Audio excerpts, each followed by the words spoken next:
അതാണ് ഞാനും സേവിരിക്കില്ല. അതുകൂടി മനസ്സിലാക്കണം. ഞാൻ ഇത്രയും നേരം വളവളാന്ന് പറഞ്ഞല്ലോ, അതാണ് ഞാൻ, അതാണ് നിങ്ങൾ.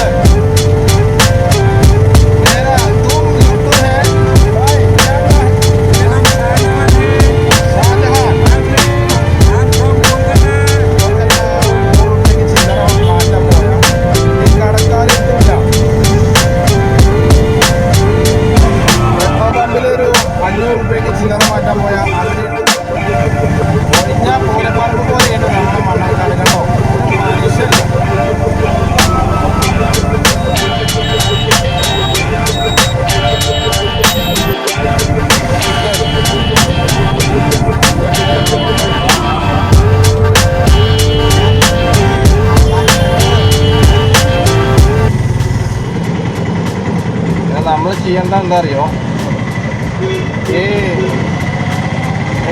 സീബ്ര ലൈനിൽ നിൽക്കുന്ന ആൾക്കാർക്ക് നമ്മൾ പ്രത്യേകം പരിഗണന കൊടുക്കണം കേട്ടോ. കാരണം വെള്ളം അവരുടെ അപ്പുറത്ത് നമ്മൾ വണ്ടി നിർത്താനേ പാടില്ല. അത് നിർത്തിയിട്ട് ഏതെങ്കിലും വല്ല ആൾക്കാർ, ഇനിയിപ്പോൾ ഉദ്യോഗസ്ഥന്മാരെന്നല്ല, ഏതെങ്കിലും വ്യക്തികൾ ഫോട്ടോ എടുത്തിട്ട് ആർക്കെങ്കിലും അയച്ചു കൊടുത്തിട്ടുണ്ടെങ്കിൽ നമുക്ക് പിന്നെ ചോദ്യമായി, പറച്ചിലായി, കരച്ചിലായി. അപ്പോൾ നിങ്ങൾ ചെയ്യേണ്ടത് എന്താ വെച്ച് കഴിഞ്ഞാൽ, സീബ്ര ലൈൻ എന്ന് പറഞ്ഞത് ജനങ്ങളുടെ, കാൽനട യാത്രക്കാരുടെ അവകാശമാണ്. ആ അവകാശത്തിൻ്റെ മേലേക്കാണ് നമ്മൾക്ക് വണ്ടി ഒരിക്കലും കൊണ്ടുപോകാൻ പാടില്ല കേട്ടോ. ഒരു മൂടലാണ്, എന്നൊരു മൊത്തത്തിലൊരു മൂടൽ പോലെ. അതുകൊണ്ട് തന്നെയാണ് ആർക്കും ഒരു ഉത്സാഹമില്ലാത്തത്. ഒരു ഉത്സാഹമല്ല, സൂര്യനടക്കം കാർമേഘത്തിൻ്റെ ഉള്ളിൽ ഒളിച്ചിരിക്കുക. അല്ല, മനുഷ്യന്മാരെ കാട്ടിക്കൂട്ടിൽ അങ്ങനെയാണ്. അപ്പം പിന്നെ മൂപ്പർക്ക് പോകാതിരിക്കാൻ പറ്റില്ലല്ലോ. എന്താ ചെയ്യാ, ഒരാളും കൂടി ഓട്ടം വിളിക്കണല്ലോ. എന്താണ് പറ്റിയെന്ന് അറിയില്ല. ആൾക്കാരൊക്കെ അങ്ങോട്ടും ഇങ്ങോട്ടും നോക്കി എന്തൊക്കെ തിരഞ്ഞു നടക്കാന്ന് പറഞ്ഞില്ലേ, ശരി തന്നെയാണത്. അവർ എന്താണാവോ മനസ്സിൽ ചിന്തിച്ചിട്ട് പോകണമെന്ന് അറിയില്ല. ആലോചിക്കുകയാണോ അതോ ഇനി ആലോചിച്ചിട്ട് പോവുകയും, അല്ലാതെ നമുക്കൊക്കെ സമയമല്ല. നമുക്ക് സമയമില്ലാണ്ടല്ല, നമ്മുടെ സമയം ശരിയല്ല. നമ്മുടെ സമയം ശരിയല്ല.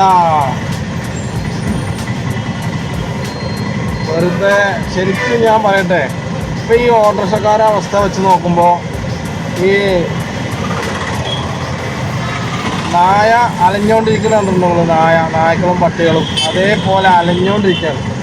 ഇല്ലേ, പട്ടി ചന്തയ്ക്ക് പോയ പോലെ അറിയില്ലേ, അതേപോലെയാണ്. ഇപ്പോൾ ഒഴിഞ്ഞ പൂരപ്പറമ്പ് പോലെയാണ് നമ്മുടെ മണ്ണാർക്കാട്. കണ്ടോ, ഒരു മനുഷ്യല്ല. ഇവിടെയൊക്കെ വണ്ടികൾ ഈ സമയത്തൊക്കെ എത്രകാലം വണ്ടികൾ വരുന്ന അറിയോ. എന്താണ് ആ പോലെ, എന്ത് പറ്റി? ജനങ്ങളെ, നിങ്ങളെല്ലാവരും മണ്ണാർക്കാട്ടിലേക്ക് വരൂ. അതാ വരുന്നു ഇന്നെ തെക്കോട്ട് എടുക്കാൻ. വഴി അങ്ങനെ കുറേ ആൾക്കാരിലോ നമ്മ സ്വർഗത്തിലോ സംഗീത സങ്കല്പ ലോകത്തിലോ ദീപങ്ങളോ രാഗഭാഗങ്ങളോ ദീപങ്ങളോ രാഗഭോഗങ്ങളോ. मेरा तुम लुट्टू है भाई, क्या नाम है? मेरा नाम शाहजहान है. Shah Jahan. I'm from Kolkata. Kolkata. എല്ലാരും This is my work in Kerala, Palakkad. Kerala, Palakkad. Palakkad അവർക്ക് പ്രത്യേകം. One monthly I'm going at Kolkata. This Kerala super. Kerala super. Kerala super പറയുമ്പോൾ മനസ്സിലായി നിങ്ങൾക്ക്. കേരള സൂപ്പർ. കേരള ആൾക്കാർ സൂപ്പർ ഉണ്ട്. Yes, Kerala. Yes, that and people super. I know something. Okay okay okay okay cool. അപ്പോൾ അവർ പറയുന്നത് എന്താ വെച്ചിട്ടുണ്ടെങ്കിൽ കേരള സൂപ്പറാണെന്നാണ് പറയണത്. അപ്പോൾ പിന്നെ ഞാൻ ഇത് വണ്ടി ഓടിക്കുമ്പോൾ ഗ്ലാസ്സിൽ സ്റ്റിക്കർ ഓടിച്ചിട്ടാണോ ഓടിക്കണേ വണ്ടി. അപ്പോൾ ഞാൻ കൈമ തൊട്ടിട്ടില്ല മൊബൈല്, അതുകൂടി പറയാം. പിന്നെ കേരളം ഭയങ്കര സൂപ്പറാണ്, എല്ലാവരും നല്ല മനുഷ്യന്മാരാണെന്നാണ് പറയുന്നത്. അത് അവർ പറയണ കാര്യം എന്താ വെച്ച് കഴിഞ്ഞാൽ, ഞാൻ കഴിഞ്ഞ വീഡിയോയിൽ പറഞ്ഞിട്ടുണ്ടായിരുന്നു, കുറഞ്ഞ പൈസയ്ക്ക് വന്നിട്ട് അവർക്ക് നല്ല പൈസ ഉണ്ട്. ഇപ്പോൾ നല്ല പൈസ കിട്ടുന്നുണ്ട്, നല്ലോണം പണി എടുക്കുന്നുണ്ട് കേട്ടോ. പൈസ വെറുതെ ഒരാൾ കൊടുക്കില്ല, നല്ലോണം എല്ല് മുറിയെ പണിയെടുപ്പിച്ചിട്ടാണ് അവർ പൈസ ഉണ്ടാക്കണേ. നമ്മളെ പോലുള്ള ആൾക്കാർ കുറ്റം പറഞ്ഞിട്ടും പിന്നെ എന്താ പറയുക, അവരൊക്കെ വേർത്തിട്ടാണ് അവർ വണ്ടി കയറുന്നത്. അപ്പോൾ നമ്മളൊക്കെ സെൻറ്റും എന്താ പറയുക മറ്റേ എന്താ ഇതിന് പറയുക അത്രയും ഇതൊക്കെ അടിച്ചിട്ടല്ലേ കയറല്. അപ്പോൾ ഇതിൻ്റെയൊക്കെ വ്യത്യാസമുണ്ട്. അപ്പോൾ നല്ല പൈസയുണ്ട്, നല്ല ആരോഗ്യമുണ്ട്. ഇനി ഞാൻ പറയട്ടെ, ഇനി കുറച്ച് വർഷം കൂടി കഴിഞ്ഞ് കഴിഞ്ഞാൽ അവർ പിന്നെ സ്വന്തമായിട്ട് വീട് വെക്കാൻ തുടങ്ങും. നമ്മളൊക്കെ ഇനി അവരെ മുന്നിൽ തന്നെ വെച്ച് പറയാം. പക്ഷെ അവർക്ക് മനസ്സിലാവുന്നുണ്ടോയെന്ന് അറിയില്ല. കേരളത്തിലുള്ള ആൾക്കാരൊക്കെ ഇനി ചൊവ്വയ്ക്ക് പോകേണ്ടി വരും. അപ്പോൾ ഇതാണ് അവസാനം ഉണ്ടാവുക. അപ്പോൾ അതുകൊണ്ട് ഞാൻ പറയാം ഇനിയിപ്പോൾ എന്തായാലും. അപ്പോൾ അവരോട് ഞാൻ പറഞ്ഞു എല്ലാ കാര്യങ്ങളും, നമ്മുടെ മലയാളികളുടെ കാര്യമൊക്കെ ഒന്ന് പറയട്ടെ. ഇപ്പോൾ സമയം ഏകദേശം 6:10. എല്ലാവരും ടെൻഷൻ, ഡിപ്രഷൻ, മാനസികമായിട്ടുള്ള പ്രശ്നങ്ങൾ, അതേപോലെ സാമ്പത്തികപരമായിട്ടുള്ള പ്രശ്നങ്ങൾ, എങ്ങനെ റോഡിലേക്ക് തിരിയാം എന്നുള്ള പ്രശ്നത്തിലേക്ക് പോ സരസു. അപ്പോൾ ഇങ്ങനെയൊക്കെ നടക്കുന്ന ആൾക്കാരെയാണ് നമ്മളധികം കാണുന്നത്. വാഹനത്തിലായാലും കാൽനട യാത്രക്കാരായാലും കുഴപ്പമില്ല, അങ്ങനത്തെ ആൾക്കാരുണ്ട് കേട്ടോ. കാരണം ഇപ്പോൾ ഞാൻ പകൽ ഇവിടെ വന്നിട്ടുണ്ടായിരുന്നു കേട്ടോ. പകൽ വന്നപ്പോൾ എന്താ പറയുക, ഒരു മനുഷ്യന്മാരില്ല, ആൾക്കാരില്ല. അത്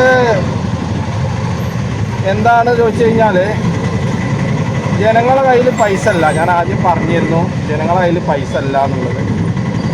അപ്പോൾ ഈ പൈസയൊക്കെ എവിടെ പോകുന്നത്? ഞാനത് ഇവിടുത്തെ ചോദിക്കുകയാണ്. പൈസ ഇപ്പോൾ ഞാൻ പറഞ്ഞ കടക്കാരെ അടുത്ത് ഇപ്പോൾ ഒരു 100 രൂപയ്ക്ക് ചില്ലറ മാറ്റാൻ പോയാൽ ഈ കടക്കാരെ അടുത്തുമില്ല. പെട്രോൾ പമ്പിൽ ഒരു 500 രൂപയ്ക്ക് ചില്ലറ മാറ്റാൻ പോയാൽ അവരുടെ അടുത്തുമില്ല പൈസ. പിന്നെ ഈ പൈസ എവിടെ പോകണു? കേരളത്തിലെ കാശ് എവിടെ പോകുന്നു? പണ്ട് പാലക്കാടിൽ നെല്ലുണ്ടെങ്കിൽ വയനാട്ടിൽ നിന്ന് എലി വരുന്ന പറഞ്ഞു തരുന്നത് കേട്ടോ. അത് പണ്ടത്തെ ഒരു ചൊല്ലാണത്. അപ്പോൾ ഈ എലി ഏതാന്ന് ഇപ്പോൾ നിങ്ങൾക്ക് മനസ്സിലായോ? നമ്മൾ അവരെ കുറ്റപ്പെടുത്തല്ല കേട്ടോ. ഞാൻ മലയാളികൾ മാത്രമാണ്, നമ്മൾ കേരളത്തിലെ എല്ലാവരെയും ഉദ്ദേശമാണ്. അതിൽ പിന്നെ എല്ലാവരും വരും, എൻ്റെ അച്ഛനും അമ്മയൊക്കെ വരും. കാരണം ഇനിയിപ്പോൾ അവർ കൂടി ഒരു ഇത് കൊടുത്തിട്ടില്ലെങ്കിൽ, കാരണം നമ്മൾ സ്വന്തമായിട്ട് പണിയെടുക്കേണ്ട സ്ഥലത്ത് വേറൊരാൾ വന്നിട്ട് പണിയെടുത്തിട്ട് കാശുണ്ടാക്കി പോകുമ്പോൾ അതിൻ്റെ നാണക്കേട് ആർക്കാം? അപ്പോൾ ഇന്ന ഒരാൾ പണിക്ക് വിളിച്ചിട്ട് എനിക്ക് പോകാൻ പറ്റില്ല, നമ്മൾ മടി കാണിച്ചിരുന്നിട്ടുണ്ടെങ്കിൽ എന്താ കൊണ്ട് കാര്യം? അപ്പോൾ ഇത് ആരാണ് ശരിക്കും കുറ്റക്കാർ? നമ്മളിപ്പോൾ പുതിയൊരു വാഹനം വാങ്ങണു, പുതിയ ഡ്രസ്സ് വാങ്ങണു, നല്ല ഭക്ഷണങ്ങൾ കഴിക്കണു. അപ്പോൾ നിങ്ങൾക്ക് അറിയാവുന്ന കാര്യം തന്നെയാണ്. നമ്മുടെ എന്താ പറയുക, അംബാനിക്ക് ഒരു ചരിത്രമുണ്ട്. എന്താ അറിയോ അത്? അംബാനിയുടെ ചരിത്രം എന്ന് പറഞ്ഞു കഴിഞ്ഞാൽ, അംബാനിയുടെ ചരിത്രം പിന്നെ പറഞ്ഞുതരാം. അപ്പോൾ അവിടുന്ന് തീരുകയാണെങ്കിൽ നല്ല ഇടങ്ങാറാട്ടോ. അപ്പോളേ അംബാനിയുടെ ചരിത്രം നിങ്ങൾക്ക് അറിയോ? അംബാനി ഒരു സാധാ മിഡിൽ ക്ലാസ്സിലെ കുടുംബത്തിലെ ഒരു അംഗമായിരുന്നു. അതിൻ്റെ കുടുംബത്തിൻ്റെ ചരിത്രമൊന്നും എനിക്കറിയില്ല. പക്ഷേ ഓരോ വീട്ടുപണി, ഓരോ ജോലി ചെയ്തിട്ടും, ഹോട്ടലിൽ സപ്ലയറായിട്ടും വെയിറ്ററായിട്ടും പാത്രം കഴുകിയിട്ടും, അതേപോലെ പെട്രോൾ പമ്പിലെ ജീവനക്കാരനായിട്ടും, അതേപോലെ രാവിലത്തെ നമ്മൾ ന്യൂസ് പേപ്പറൊക്കെ വിൽക്കില്ലേ, അങ്ങനെ പേപ്പർ വിറ്റിട്ടും ചുമട് എടുത്തിട്ടും, ഇപ്പോൾ ഉദാഹരണത്തിന് പറയാം, കക്കൂസ് അടക്കം കോരിയിട്ടുണ്ട് എന്നാണ് മൂപ്പര് പറയണത്. മൂപ്പര് ഏതോ ഇൻ്റർവ്യൂവിൽ പറഞ്ഞ കേട്ടോ. അങ്ങനെ പിന്നെ നമ്മൾ ഉറങ്ങണ സമയത്ത് അദ്ദേഹം പണിയെടുക്കായിരുന്നു, കഷ്ടപ്പെടുകയായിരുന്നു. അതുകൊണ്ടാണ് അദ്ദേഹത്തിന് ഇന്ന് വലിയ നിലയിൽ എത്താൻ കഴിഞ്ഞത്. അംബാനി നമുക്ക് യൂട്യൂബർമാർക്കൊക്കെ ഇളവ് കൊടുക്കുന്നൊരു ആളും കൂടിയാണ്. നമുക്ക് ജിയോ 149 നെറ്റ് റീചാർജൊക്കെ നമുക്കില്ലേ, അങ്ങനത്തെ ഒരു ഫെസിലിറ്റിയും കൂടി മൂപ്പര് നമുക്ക് തന്നിട്ടുണ്ട്. അപ്പോൾ നിങ്ങൾ എത്രത്തോളം കഷ്ടപ്പെടുന്നുണ്ടോ അത്രത്തോളം ദൈവം നിങ്ങൾക്ക് സൗഭാഗ്യം തരും. പക്ഷെ നമ്മുടെ കേരളത്തിൽ കഷ്ടപ്പെടുന്ന ആൾക്കാരുണ്ട് കേട്ടോ. ഞാൻ അവരെയും കൂടി അവഹേളിച്ച് പറയല്ല. കഷ്ടപ്പെടുന്ന ഒത്തിരി നല്ല മനുഷ്യന്മാരുണ്ട്. അവർക്ക് സമാധാനവും കിട്ടുന്നുണ്ടാവും. പിന്നെ അതേപോലെ ഇടേക്കട കയറിയിട്ടുള്ള വരവാണ് സഹിക്കാത്തത്. കഷ്ടപ്പെട്ടാൽ മാത്രമാണ് നമുക്ക് രക്ഷപ്പെടാൻ കഴിയുള്ളൂ. പിന്നെ ഒന്നാമത്തെ കാര്യം ഞാൻ പറഞ്ഞിട്ടെ, നമ്മുടെ കേരളത്തിൻ്റെ ഭരണ സംവിധാനത്തിലാണ് നമുക്ക് മാറ്റം വരുത്തേണ്ടത്. കാരണം നമ്മൾ കഷ്ടപ്പെടുന്നില്ല. അപ്പം കൂടുതലും ഞാൻ ഇന്നലത്തെ പറഞ്ഞിട്ടുണ്ടായിരുന്നു, ബംഗാളികളാണ് കഷ്ടപ്പെടുന്നതില്ല. അവർ കഷ്ടപ്പെടുന്നതിനുള്ള പൈസ നമ്മൾ ഇപ്പം അധികം കൊടുക്കുന്നുണ്ട്. അപ്പോൾ അതുകൊണ്ട് അവർ കൂടുതൽ വർക്കും ചെയ്യുന്നുണ്ട്. ആ വർക്ക് കണ്ടിട്ട് നമുക്ക് ഒരു 10 രൂപയും കൂടെ ഇല്ല. ഇപ്പോൾ 5000 രൂപയ്ക്ക് 10,000 രൂപയ്ക്കൊക്കെ അവർ കരാറെടുക്കുക. ചിലപ്പോൾ ലക്ഷങ്ങൾ 2 ലക്ഷം 3 ലക്ഷം വരെയുള്ള ഓരോ കെട്ടിടങ്ങളൊക്കെ അവർ കരാറെടുക്കും. കരാറെടുത്ത് കഴിഞ്ഞിട്ടുണ്ടെങ്കിൽ അവർക്ക് പണി പെട്ടെന്ന് തീർത്ത് ഫിനിഷിങ് ആയിക്കഴിഞ്ഞാൽ ഏതൊരാളും ഒരു 500 രൂപ അധികം കൊടുക്കില്ലേ? അങ്ങനെ 10 വീട്ടിൽ നിന്ന് 500 വെച്ച് കഴിഞ്ഞാൽ അവർക്ക് 5000 രൂപ കിട്ടി. ഇത് മനസ്സിലാക്കണം. ഇങ്ങനെ തന്നെയാണ് നമ്മളെ ജീവിതത്തിൽ നിന്ന് ലാഭം ഉണ്ടാക്കുക. നമുക്ക് അതാണ് നമ്മുടെ സമ്പാദ്യം. മനസ്സിലാക്കണം നിങ്ങൾ. അങ്ങനെ തന്നെയാണ് ഈ അംബാനിയൊക്കെ സമ്പാദിച്ചതേ. അത് അവർ ലാവിഷായിട്ട് ഇപ്പം നമുക്ക് പണിക്ക് പോയിട്ട് ഇപ്പോൾ കോൺക്രീറ്റിൻ്റെ പണിക്ക് ഒരാൾ പോയി എത്തിക്കോ. കോൺക്രീറ്റിൻ്റെ പണിക്ക് പോയി കഴിഞ്ഞാൽ ഇപ്പോൾ മിനിമം ഒരു 600-700 റുപ്യ ഉണ്ട്. ഈ 700-ൽ ഒരു വീട് പണി എടുത്തു കഴിഞ്ഞാൽ മുതലാളി ഒരു കുപ്പി കൊടുക്കും.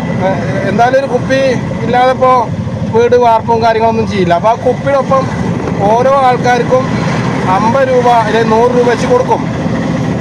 അത് മലയാളികൾ എന്താ ചെയ്യാറിയോ, ഇത് അടിച്ചത് പോരായിട്ട് പിന്നെയും പോയിട്ട് ഒരു ബിയറോ ഇല്ലെങ്കിൽ വേറെ എന്തെങ്കിലും വാങ്ങിയിട്ട് അവർ കഴിക്കും.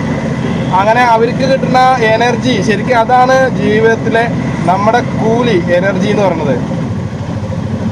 അത് ആരും സേവ് ചെയ്ത് വെക്കില്ല. ഈ പറഞ്ഞ ഞാനും സേവ് ചെയ്തിട്ടില്ല. അതുകൂടി മനസ്സിലാക്കണം നിങ്ങൾ.